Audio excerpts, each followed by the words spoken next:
the details of technology and democracy. Yes, thanks so much. It's good to be here, and everything seems to be working technology-wise, so that's good. I will talk for approximately 45 minutes, and then we have 10 to 15 minutes for questions and discussion towards the end. But there's a lot to say and to speak. So yeah, let's just start. It's always good to ask what is exactly happening when we're talking about technology and democracy. Well, I think it's on every news page and every radio show and television show and every news item that you digest online. It's democracy and technology. There's hardly a better and richer case study to look at, to see how technology and democracy and institutions come together, and we'll have plenty of opportunity to refer to all of that. So it's about fake news. It's about the voting system, the voters, the behavior of voters, the way people are manipulated. Time magazine, 50 years after they came with a cover that said, "Is God dead? Is truth dead?" So it's a signal of what is coming. There's a low tech issue. We've almost forgot about this. This was in 2000. This was the design. Students at TU Delft would get a low grade for this design, and it cost more or less Gore the elections. If you look at the first is George Bush, then there is Al Gore, second. But if you would like to vote for Al Gore, you would have to punch the third bullet hole, right? And so this is what a lot of people didn't get, and they punched the second. When then you're voting for Pat Buchanan, basically. So there was an incredible upheaval, court cases, but it was actually the ballot design that was very important in this election. So what Trump is saying is not. If you look back at this legal and the court cases, it went up to the Supreme Court eventually. So it's not new. So this is, as I said, a little bit confusing, and it's the technological design, so it matters. So Voltaire said, "Those who can make you believe absurdities can make you commit atrocities." And I think the stakes couldn't be higher at this moment to look at what situation we are in. If you look at a quote from Hannah Arendt, one of the main political philosophers of the 20th century, she said that if everybody always lies to you, the consequence is not that you believe the lies, but rather that nobody believes anything any longer, and the people that no longer can believe anything cannot make up its mind. It is deprived not only of its capacity to act, but also of its capacity to think and to judge. And with such people, you can do what you please. So that is I think the high stake of this debate about technology and democracy. And the main thrust of my talk will be that the devil is in the details. That, quite different from other ages and other times, now we have to really pay attention to the technological details for our ideas and our values to work out properly. So that is what we need to do. And I will discuss how we can do that towards the end. But first, we need to get a better grasp of what is happening here. So if you look at, we're not the only ones that are slightly worried about these things. If you look at books that have been published by serious publishers, serious scholars in the last 2 years, then you see, what the trend is. How democracies die, how democracy end. It can happen here. That is dictatorship in America. Reinventing democracy, divided democracy, how to save democracy, the assault on democracy. So, and the problems they describe in great detail and great length is populism, polarization, the division of people, intolerance, rising aggression and incivility in discourse, democratic backsliding. So this Fukuyama, who wrote after the fall of the Berlin Wall, that we were reaching a stable liberal equilibrium, and everyone was singing the same song basically of liberal, open, democratic societies. No longer true. Geopolitics is moving in the opposite direction. There's a rise of autocracies in China, Russia, Hungary, Saudi Arabia, and the Philippines. And there's a rise of fake news, and the role of digital technology plays is a kind of an amplifier in all of this. So democracy, freedom, choice, autonomy, and privacy are at stake. Our moral values, our rights, our liberties, and the rule of law. Internationally, as The Economist said, there's a battle for digital supremacy, and there are a lot of casualties. This guy said, who will have advanced digital technologies and knows how to use them will have world dominance. Same thinking in China. These are rivaling systems with completely different ideas about democracy and human rights than we have. They think in terms of, let us know as much as we can about our citizens and predict their behavior, and like in the Minority Report, have kind of preemptive arrests if we think that people will start to do the wrong things. So they've introduced citizen scores. There's the American model, the Chinese model, the Russian model. So the idea is, where is Europe going? Is this the kind of the place where enlightenment started, where this whole idea of human rights started? So is Europe going to be a museum of the world, or is it going to be a cradle of a new enlightenment? So that's up to us. The European Commission said, well, let's forget about China and the US and Russia for a moment, and let's focus on our own values. What is important to us? How can we make sure that we rescue that and that we salvage that? We know what those foundations are. We've written them down in great detail, and it's the binding factor in Europe, if there is any, the Charter of Fundamental Rights and the European Convention of Human Rights. And Macron and others, and Merkel, have said there is a European third way. We can do this in a sensible and in a responsible way. We can safeguard these basic ideas about democracy and human rights and rule of law in a European way and still make progress. Now, that's the new European Commission is trying to do that right now.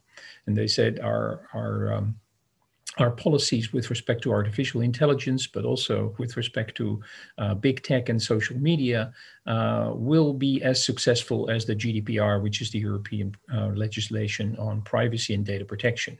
We've been ridiculed for decades about our emphasis on privacy, and now everyone thinks that that's not a stupid idea. So, and it will be the same with social media and artificial intelligence, is the claim of the new geopolitical European Commission, presided by Ursula von der Leyen. This is what is going on. So this is systemic rivals, America, the US, Russia, and China, with different ideas about how to run a society. It has been remarked by the previous data protection supervisor that if we really want to do this effectively and implement our ideas in law and ethics, we will have to do it by design. I've worked with this European Commission, with him, the data protection supervisor, and there's a report. It's available online on the future of the GDPR.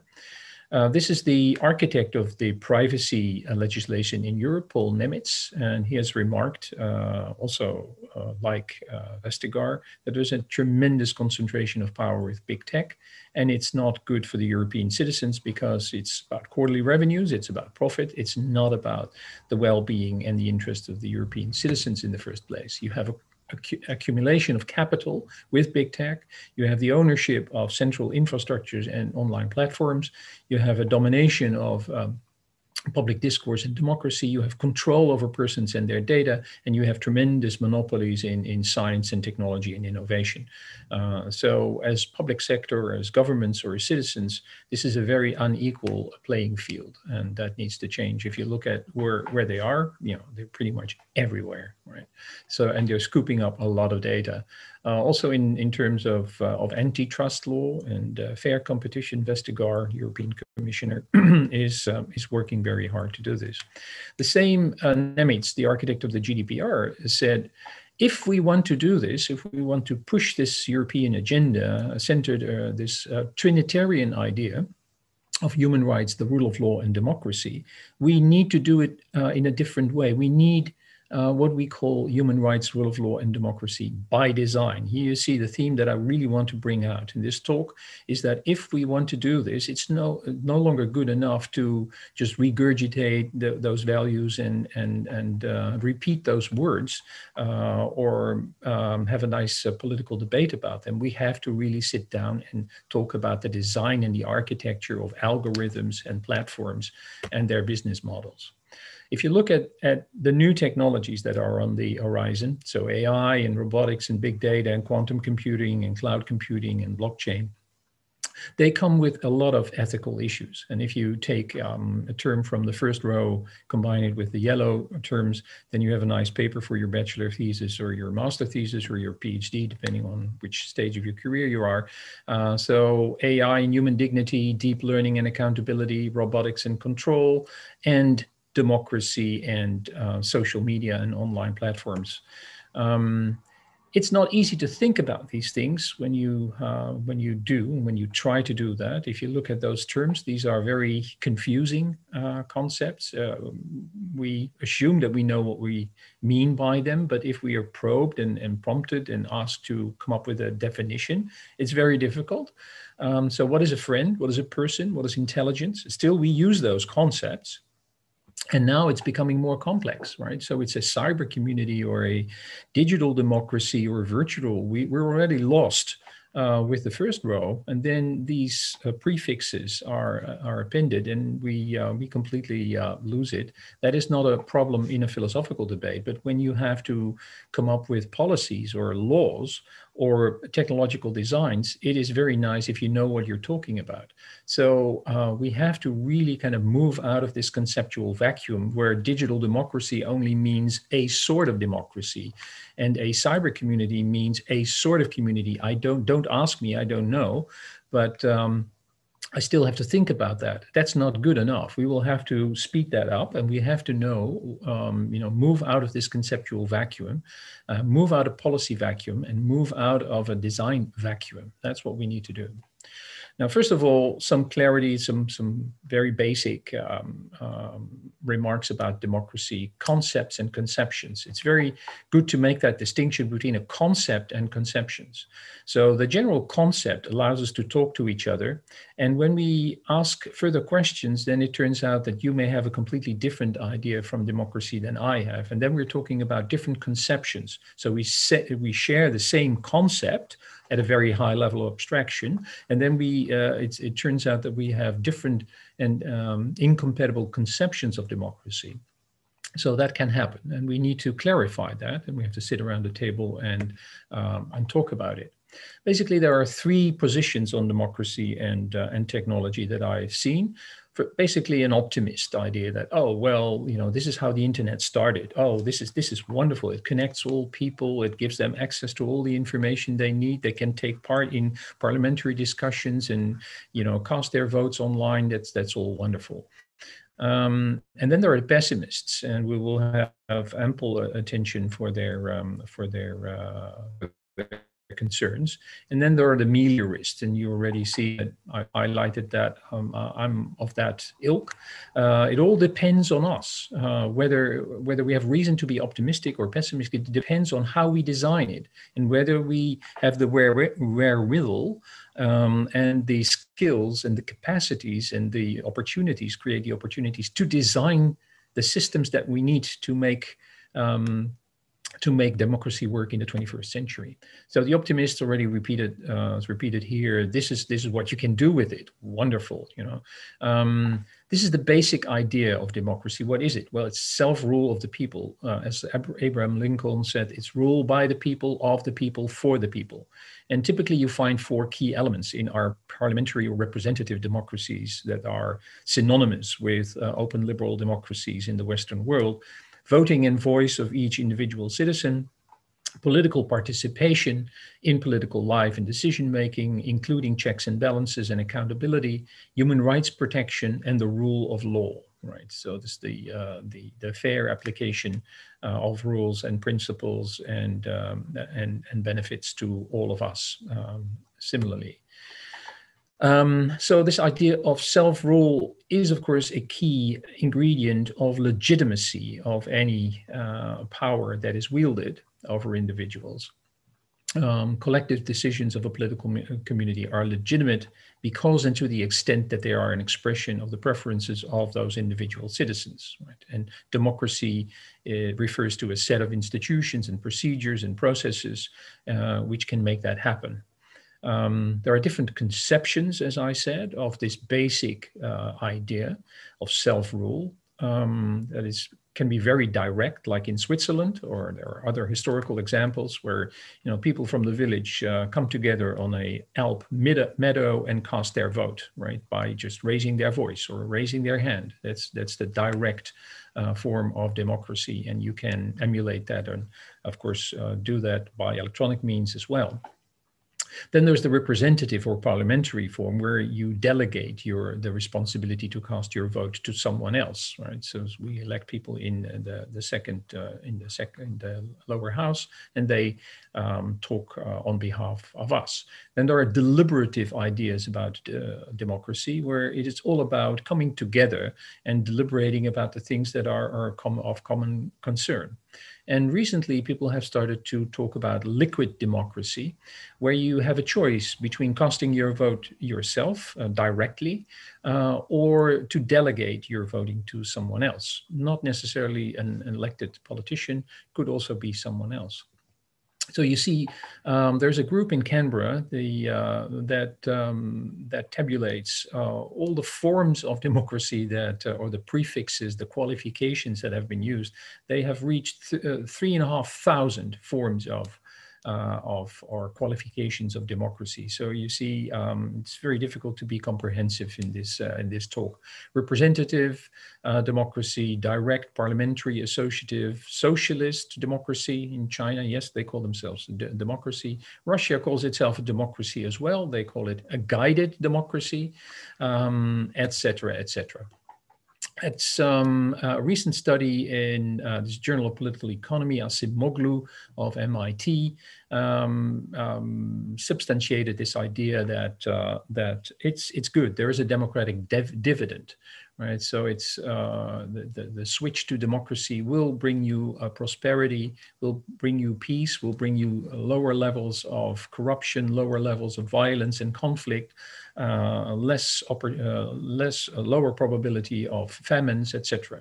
But still, it's not going in the right direction, because you see the graph on the right and upper side. The economist data that even in the countries that are champions in democracy, things are becoming less democratic. See the United States. So fundamental views on democracy, there are three to be distinguished in the literature, I think, basic ones. So you have the basic conception of self-rule. I laid out what that very basic idea is. And then you have different justifications for why that is a good thing. Well, first of all, there's a fairly simple-minded, technical, aggregative idea that it's just a system. It's a very low tech to aggregate individual votes and preferences to a single unifying collective vote. So it's just a system of making some progress, and instead of going in on horseback through all the villages and ask people what they want, we have systems that can do that for us. And then the second one is an epistemic. This is a Greek word for knowledge, or epistemic justification of democracy. And there is a moral one. So the technical one is you find in the work of Schumpeter. Individual votes and preferences are aggregated into a single collective preference, also found in choice theory. It's a mathematical theory of voting. And the second is the epistemic conception, which you find in Dewey, for example, the American philosopher Dewey, and in others. This is the idea that collectively finding adequate solutions to collective problems is best done by democracy. So you tap into the wisdom of the crowds. And so there's a book on the wisdom of the crowds, and that each of us holds a little snippet of the solution. And democracy is about designing and organizing ourselves in such a way that we can effectively bring that wisdom that each of us has part of to bear upon the collective solutions. And there is a mathematical foundation for this. It's known as Condorcet's jury theorem. And it says that if you have a very large group of people who each have a slightly above 50% chance of getting the right answer to a yes or no question, then collectively they are infallible, right? So if you have a biased coin, and you flip it 3 times, you won't see that it has a bias. If you flip it 100,000 times, you will clearly see what the bias is, right? So here also, there's a bias towards the truth. And if you organize yourself well, you will get to the truth. So that's the idea of the, now, so this is what makes these epistemic-minded Democrats very enthusiastic. And we can talk about it. It has some problems. And then there's a moral conception. So it's not, why is democracy a good system? It's not because it's an intelligent way of proceeding with our collective problems. No, it is because we respect each of us. Each citizen counts for one, and has a voice and needs to be able to express him or herself.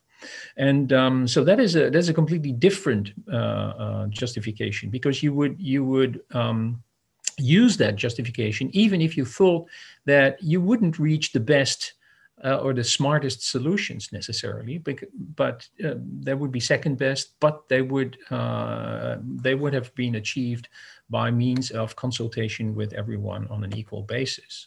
So it's a political governance model that implements and exemplifies equality, freedom, in individual autonomy, and human dignity. That's the idea. Now, how is this basic idea under attack?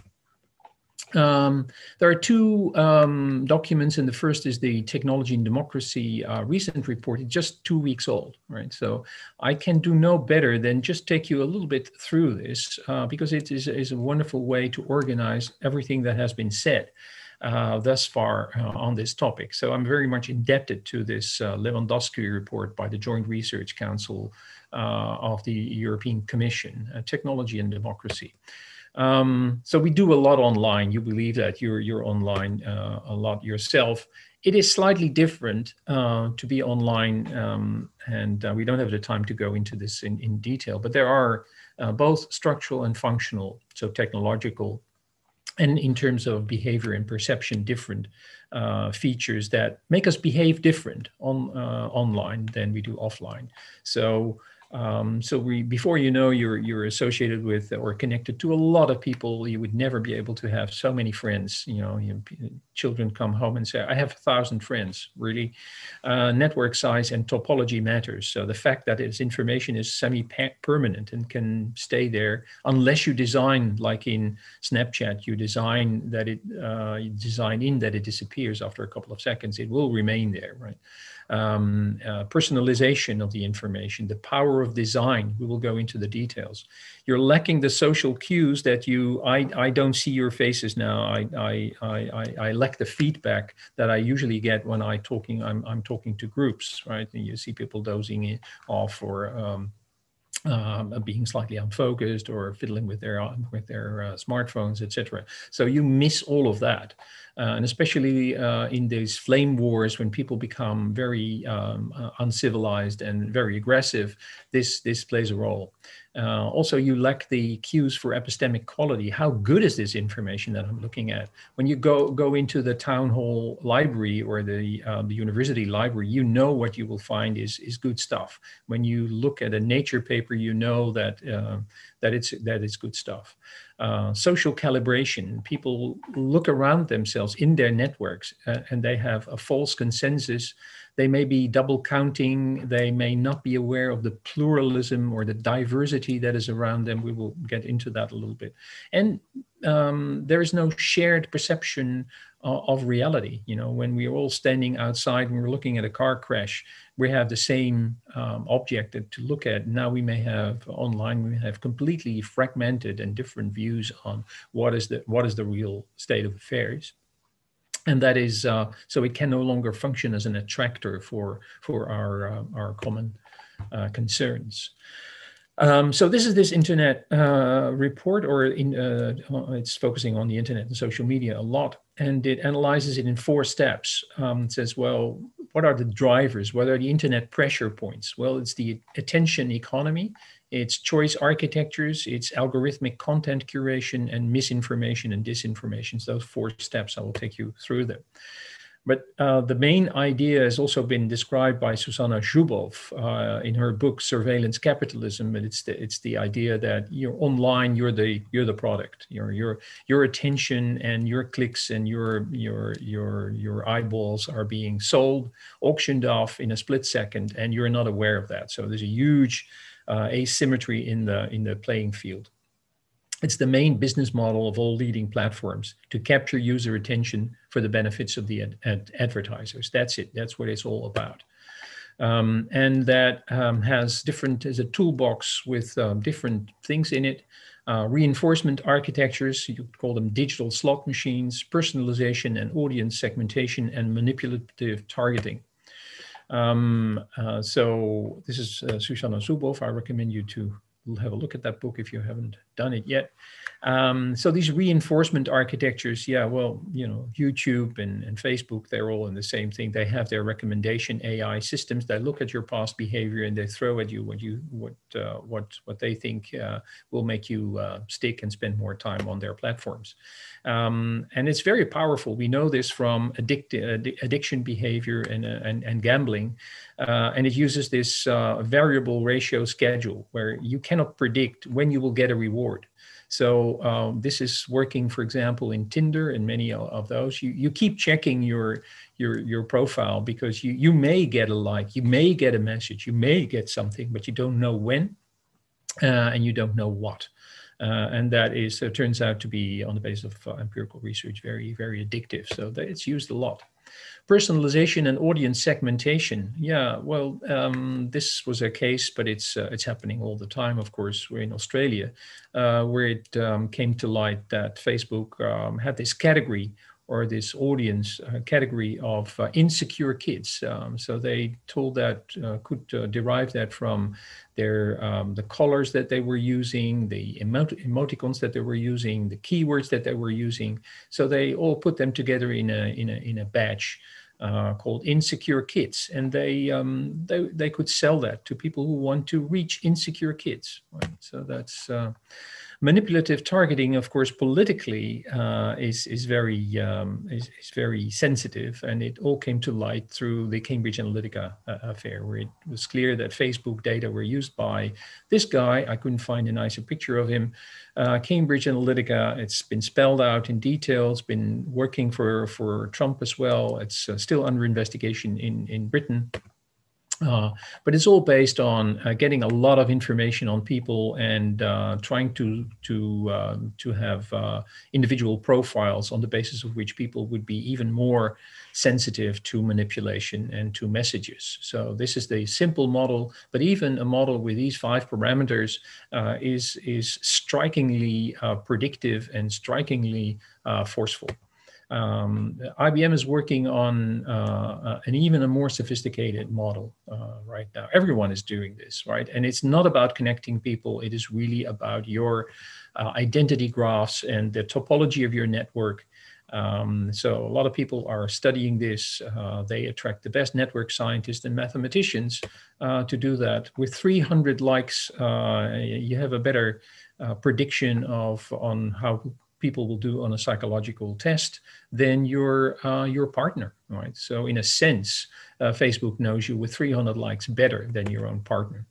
So this is what they do, right? So they study it and they mine it and they use it for and they know we behave like ants, so this is stigmergy is what ethologists and biologists use for these kind of animal paths. So the likelihood that others will follow where others have gone before is higher. So if there are a lot of likes, a lot of follows, a lot of views, people will go there. We know that. And things will cascade down with information. So people in the end may get locked up in filter bubbles and echo chambers. So these filter bubbles are an artifact of the algorithms that are working. So like in the YouTube, on the YouTube platforms, and echo chambers you will also find offline. It's just the fact that a function of the fact that we hang out with the same people. It may not even be kind of a digital filter or an AI algorithm that puts you into a certain box, but it's your own behavior and reinforcement. So all filter bubbles are echo chambers, but not all echo chambers are filter bubbles. We are like that. This is already, I think, researched in the 50s. Stanley Milgram, so if one person looks up on a street corner, then after some time others will do that as well, although there's nothing that you can see there. And people will indeed say that B is of the equal length as the exhibit 1, if other people have said so, right? So you're the last in line to say, which A, B, or C is of equal length of exhibit 1, and they will just give knowingly a false answer, just not to step out of line. So there's a new book. I recommend you to read this as well. The Christmas holidays must be a good time to do all of this.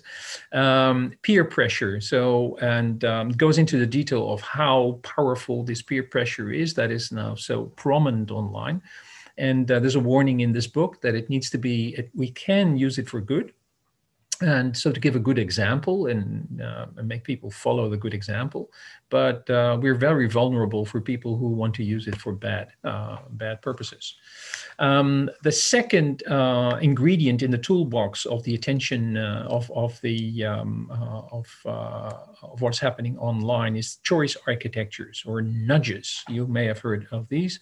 A nudge is an aspect of a choice architecture. Think a menu, lineup of choices from which you can pick that alters behavior in a predictable way without forbidding any options.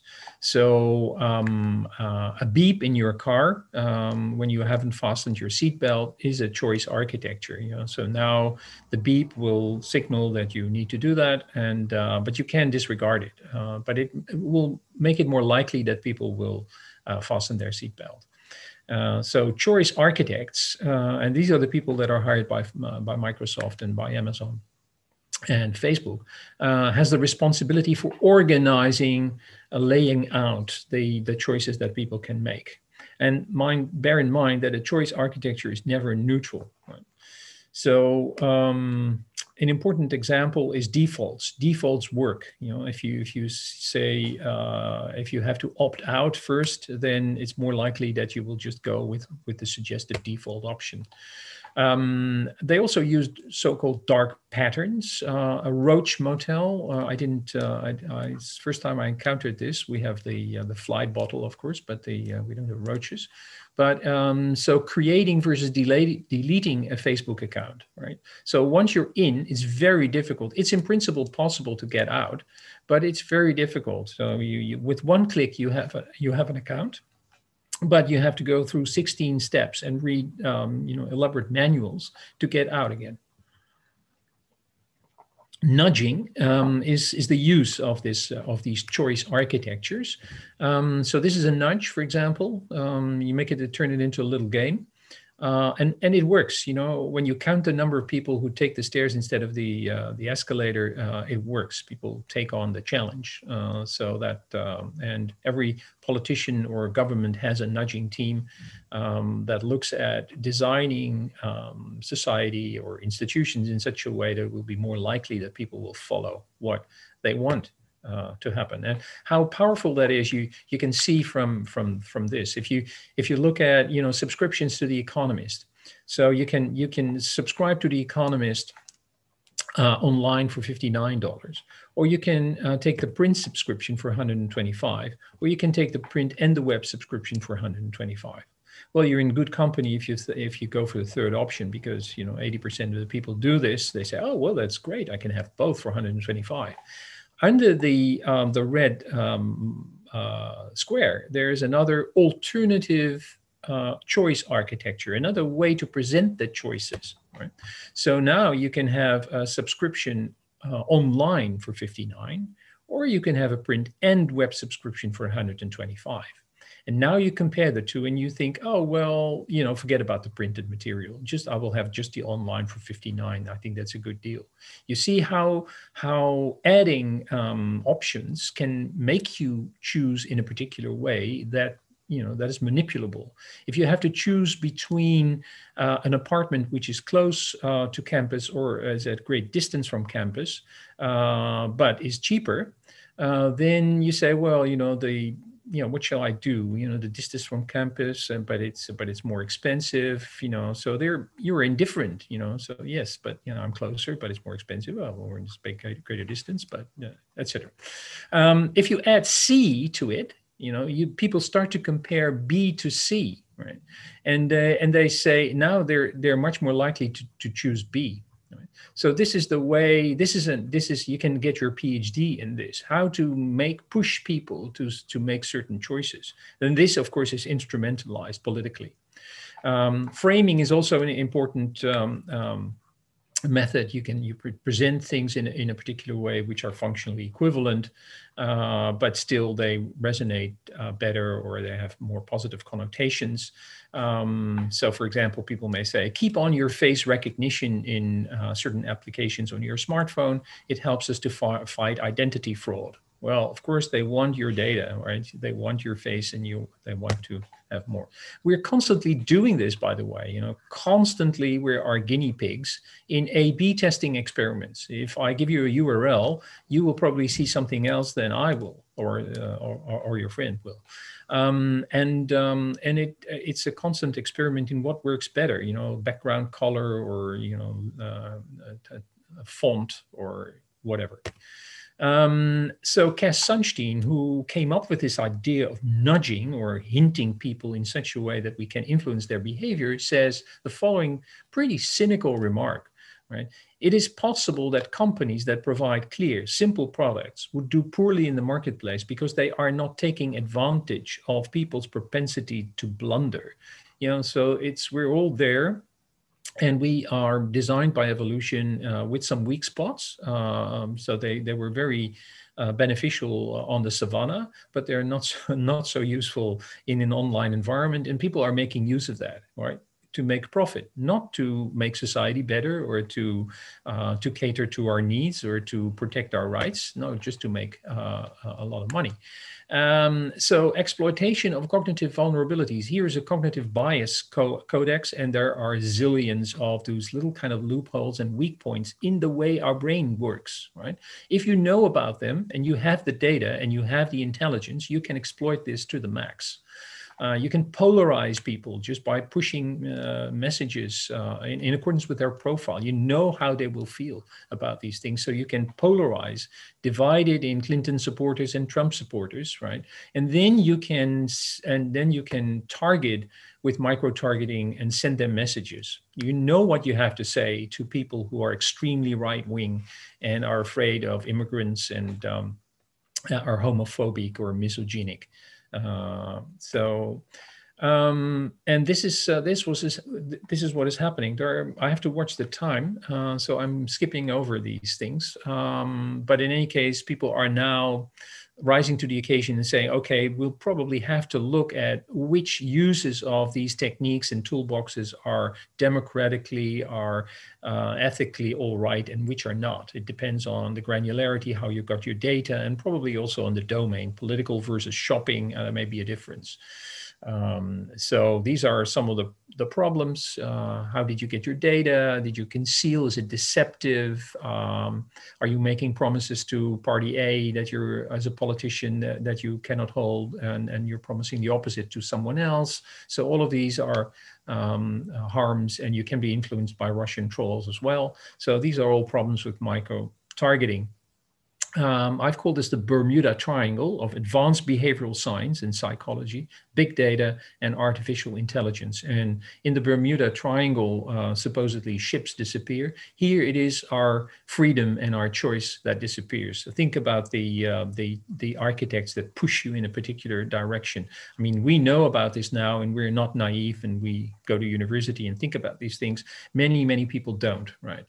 So we're moving to a panoptic society, slightly pre-programmed, reinforced. Basically, all the models from behavioral science and behaviorist science and operant conditioning are very powerful explanations for what we see in the data now. So we do behave a little bit like this. And the question is this who's controlling this, or are we controlling it ourselves? We've written this paper in Scientific American with a couple of concerned colleagues in Europe. Will democracy survive big data and artificial intelligence? We were worried. Then there's algorithmic content curation. I have 10 more minutes. I need 10 more minutes to get through this. Algorithmic content curation. We know that algorithms have bias. I don't go into the details. It's sufficiently known. We have many examples of how the bias that is in the data will then bias the algorithms and the machine learning systems that throw new information at you. If you've looked a lot at soccer games of the Dutch soccer team, you will be seeing much more of that, and that's simply the way it works. But also, if you're looking for new high potentials in your company and you use historical data, then you may just introduce the biases that you had with respect to that first cohort. And constantly these companies, big tech companies, are doing this search engine optimization. So hundreds times a year, Google changes its search algorithm, and it's geared towards more attention, more clicks, more buys, more profit, more influence, more powers, and they are hired guns. Everyone who can afford to advertise can buy their platforms. Fourth is misinformation and disinformation. So there are a couple of things to distinguish here. People throw them all on one big pile, but there are some interesting distinctions to be made. False information is just inaccurate, not true. For example, at some point in time, 2 years ago in India on social media, there was talk about Indian child abductions, and it was just not true, right? Misinformation is false or misleading content without malicious content. It's just wrong. But there's no one who has bad intentions. Disinformation is the opposite. It's fabricated. It's not true. It's manipulative, misleading, but it's introduced in order to cause harm, right? Or to make people believe and to deceive people. To make them believe things that are not true. Malinformation is genuine information that is shared with an intention to cause harm. When you rub certain things in that have happened, it is true, but you harm people by just laying it out in full detail. Propaganda is, and even people are participating in these propaganda machines. It's information which is biased and misleading, but is so for a political cause. Systemic lies, and think, for example, of the whole debate about the weapons of mass destruction in Iraq that was instrumental in waging war, declaring war, as a carefully constructed fabrication in a coherent agenda with ideological interests. So there are these campaigns. That's at least the evidence points in this direction that it was that. And then there are conspiracy theories. Think of Pizzagate or the QAnon. Alternative explanations for news events assuming control of a secret malicious elite. Right? And you find all of that, of course, it's rampant online. There is shock and chaos falsehoods, a fire hose of falsehoods. This is the Russian approach, for example, to be seen in the MH17 case. Yesterday there was news on how they sponsor, apparently legit journalists and groups, but basically it's a way of completely distorting your view of reality. It's been referred to as ontological gerrymandering. Gerrymandering is this technique in voting systems where you draw boundaries around counties, for example, in order to get your, a better outcome in the elections. It's very strategic. But you can do the same thing with reality. You say, well, what is a fact? I have alternative facts. So you're starting to to draw your own boundaries, to make up your own categories, depending on what you want others to believe or depending on your interests. So, but as we started out with, as Hannah Arendt said, if there is no truth at all, if people don't know what to believe, they will stop making up their minds. They will stop judging. They will stop being citizens in an interesting society. And all of this is, of course, custom made for the attention economy. And it's very worrying. So there seems to be a perfect epistemic storm building up. The algorithms are made for engagement, just for engagement, for money, for emotions, for novelty. And then there is a technology that accommodates that is designed for virality and behavioral contagion and peer pressure in network structures with cascades and tipping points that can reach in split seconds incredible crowds and numbers of people and exert their influence. So this is an epistemic crisis starting. There are merchants of doubt, there are influencers and meddlers, there are lobbyists, there are profit maximizing and managing elites, there are conspiracy entrepreneurs, as they have been called, and digital technologies are all giving them a helping hand.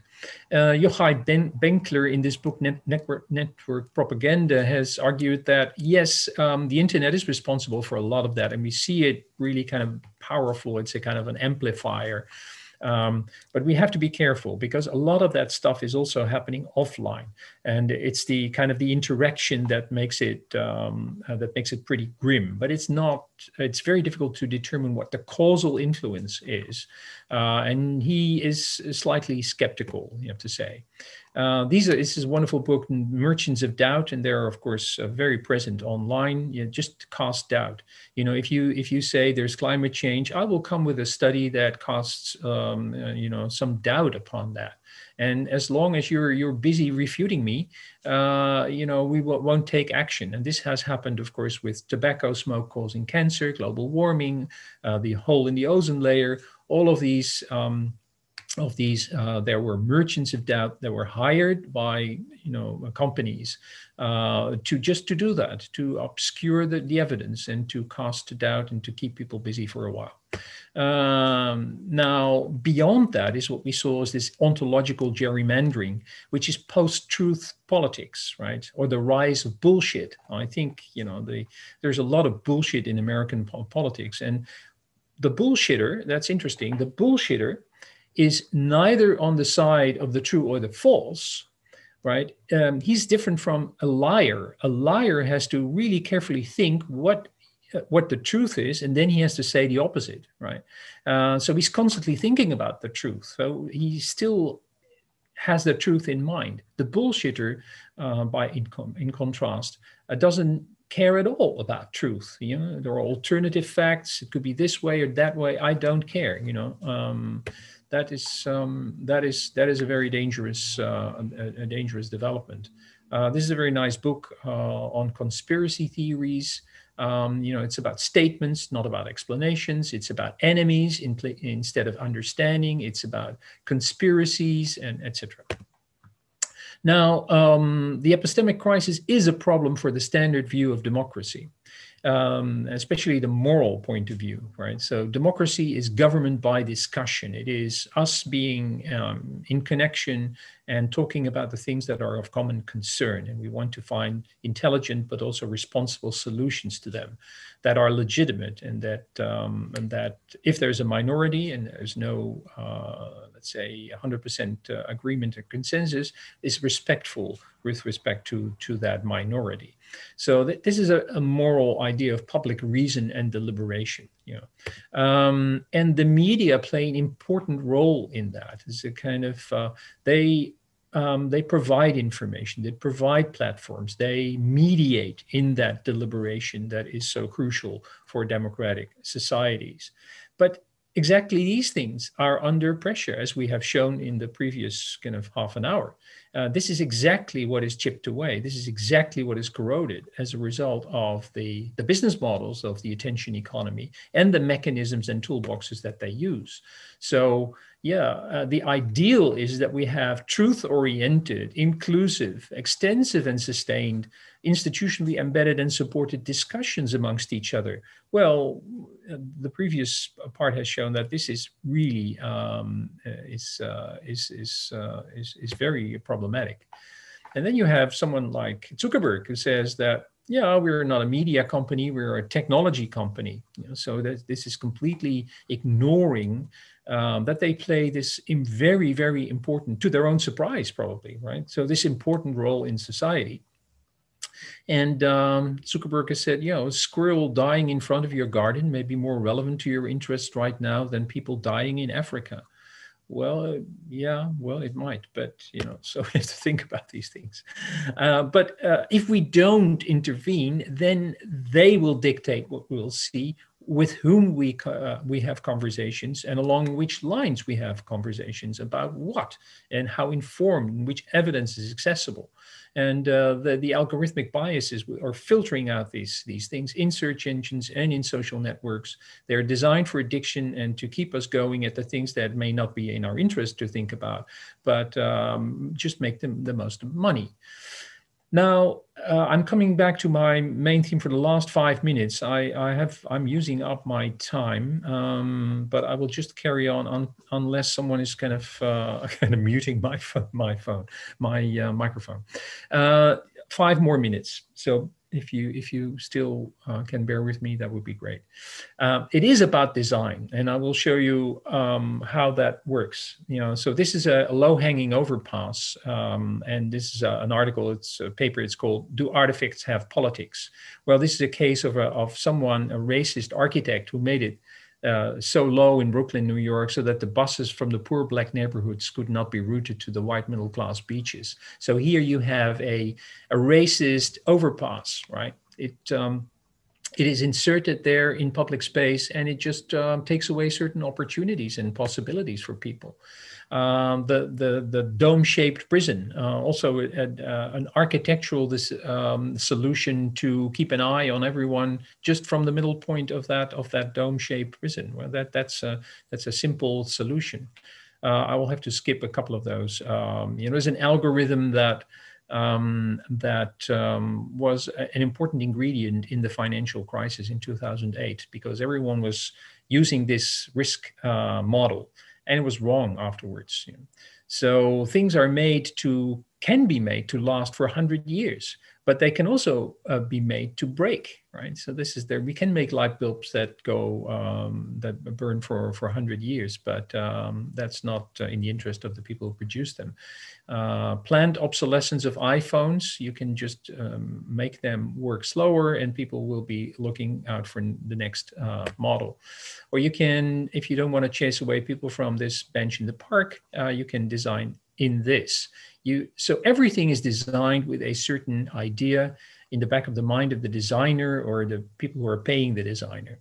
So that is important to bear in mind. It's very true what Churchill said. We shape our buildings, and thereafter our buildings shape us. We design our online environment, and then we become like the things that we have designed. And everywhere, in every step on the way to such a complex online environment, it's a high-tech environment. It looks easy, it looks very nice, but it has ontologies, algorithms, infrastructures. Everything is working there, right? And it is been designed intentionally by hundreds and thousands of people who've been programming and thinking about this. We must. So this is happening everywhere, right? It's in low-hanging overpasses, it's in houses, it's in online environment. But this idea of designing your values and that your values will emerge and be expressed in your environment must be used responsibly. So that is how I'm going to finish off it's almost 3 o'clock, in 5 more minutes. So you have your values, and your values need to be expressed in the things that you make. It could be hospitals, but now we're talking about social media. So put in your values, not your racist ideas about the overpass, but your ideas about democracy and about human dignity into your platforms and into your YouTube platform or your Facebook platform. right? So that's what we want, because it's so important. It's central in society. So we need to do this, and we need to explain and be able to justify that we have done a good job, not from the point of view of making as much money or as much buys or clicks or attention or time spent on your platform, but in terms of those core values in society. We call that designing for X, right? So there's a whole lot of work that we're doing at technical universities in the Netherlands, but more and more also in other places, that we can design, and we must design for our values. If we are serious about these values, we really must design for them. We have to sit down and look at the details. And otherwise, what we are saying about privacy is gratuitous. It's nice, and we can open a bottle of wine and have a nice discussion about it, but it's really about the details. So we have to bridge down from these abstract values that are in the Constitution and on everyone's mind, and we have to break them down in design requirements and test and validate that these design requirements are the right ones and the most appropriate ones, and that they have been implemented, right? So that's what we do all the time. And if we do not design for our values explicitly, systematically, and accountably, others will do it secretly, haphazardly, and self-servingly. Right? So we have to, and this is my third position, the meliorist position. Yes, depends on us. We have to sit down, we have to break down our conception of democracy. So you and I have to sit down and say, well, democracy, what do you mean? What is your conception of democracy? How do you want to implement that in a platform, in a tool? So that is echoed in a report of the Council for Public Administration. They're very much aligned. They have also been looking at the work that we've been doing at technical universities. Delft is one. Create these public platforms and design for public values. If you don't do that explicitly, systematically, it won't happen. So democracy now is a technical piece of work. We could think about, and groups all over the world are doing this now. It's starting. So massive open online deliberation, we've worked on that. MIT is doing that. We need to think about little features, for example, right? If you have a discussion platform, you can think about having a short quiz, or to have to complete a short quiz on the subject that you're commenting on, so that we can validate your concerns, and that the basics about, if you're talking about nuclear energy, then by and large what it is, right? This is a way to deal with all these kind of strange conspiracy theories. Or, for example, limit the retweet function, right, to slow down cascades and detrimental virality. That's important. There's a very nice website, ceasefire.net, that tries to do civility by design. You cannot expect, when you're open and everyone can come in and comment and engage with others, that you will automatically get a civilized and very polite discussion. But you have to design for that as well. So you have to design that in. So there are many, many examples. This is the final slide. There are many, many examples of how democracy can move online. There are self-governed community spaces, and people are experimenting with others. Reddit is a famous one, where you can have, when you have all kinds of rules and mechanisms to monitor and to moderate these discussions, and to have to bring the best in people. It's not always civilized. It doesn't always work because there's a lot of discrimination, etc., going on Reddit. So a lot of space for improvement there. Social movements online. So the hashtag #MeToo, hashtag Black Lives Matter. You see that is building momentum also online. There's the concern of slacktivism. Slacktivism is the idea that if you are online on Twitter with your hashtag #MeToo, then that will take away your incentives to organize yourself offline in the real world and to have an impact there. So there is still some research being done on that, but still it's very important, I think. Then there is public participation in government initiatives. So there's a lot of initiatives along those lines.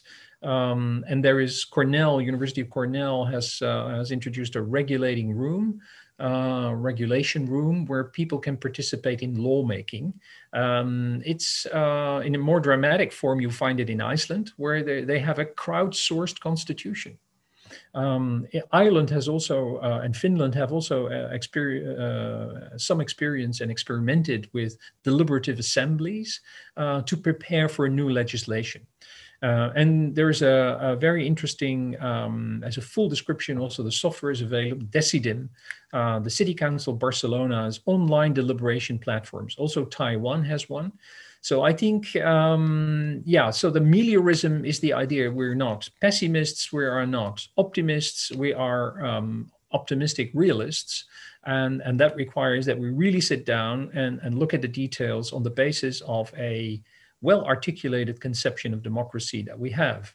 So it's 3 o'clock. I'm done. I'm sorry.